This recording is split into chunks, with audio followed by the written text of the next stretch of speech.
Budget అద్భుతం, Baahubali budget, super budget అన్నటువంటిది ఒక పక్కన ఈనాడు, ఆంధ్రజ్యోతి. అదే సమయంలో బడ్జెట్ అనర్థము దుర్మార్గం అంటూ సాక్షి రాసుకొచ్చింది.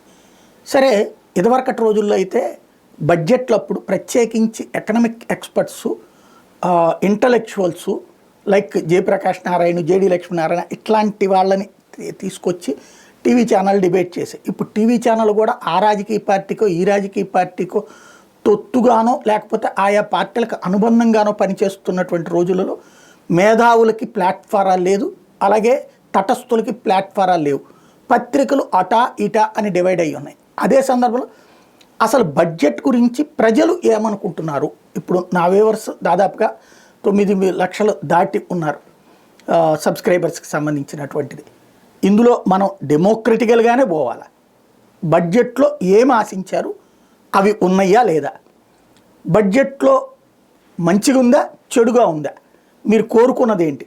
సంక్షేమ పథకాలు అన్నటువంటి దశల వారీగా అమలు చేయటం, అలాగే ఆర్థిక విధ్వంసం నుంచి రాష్ట్రాన్ని కాపాడుతున్నాం అనేటటువంటిది ప్రభుత్వం చెప్పేది. అప్పులకు సంబంధించిన లెక్కల్లో తప్పు లెక్కలు ఇదివరకు చెప్పింది ఇప్పుడు బయటపడిందని వీళ్ళు చెప్తుంటారు, వైఎస్ఆర్ కాంగ్రెస్ పార్టీ వాళ్ళు.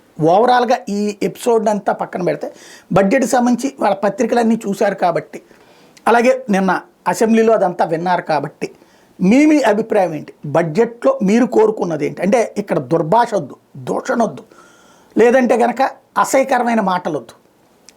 ఎప్పుడైతే అలాంటిది లేకుండా ఒక నిర్మాణాత్మక చర్చ జరుగుతుందో అప్పుడు ఒక పాజిటివ్ ఇది ఉంటుంది, భవిష్యత్తులో ఆలోచించడానికి అనుగుణంగా ఉంటుంది. నా సబ్స్క్రైబర్స్ ఎవరైతే ఉన్నారో వాళ్ళు దాంట్లో కామెంట్స్లో చేయొచ్చు. మీ అభిప్రాయం బడ్జెట్ గురించి మీరు ఏం ఎక్స్పెక్ట్ చేశారు, ఏముంది, ఏం లేదు, ఇది మెన్షన్ చేస్తే ఒకళ్ళకొకళ్ళు దాని మీద అభిప్రాయాలు పంచుకోవచ్చు. ఒకళ్ళ అభిప్రాయానికి ఇంకొకళ్ళు తమ ఆన్సర్ కూడా చెప్పుకోవచ్చు. బట్ ఎక్కడా కూడా దుర్భాషలు లేకుండా చూసుకుంటే బాగుంటుంది.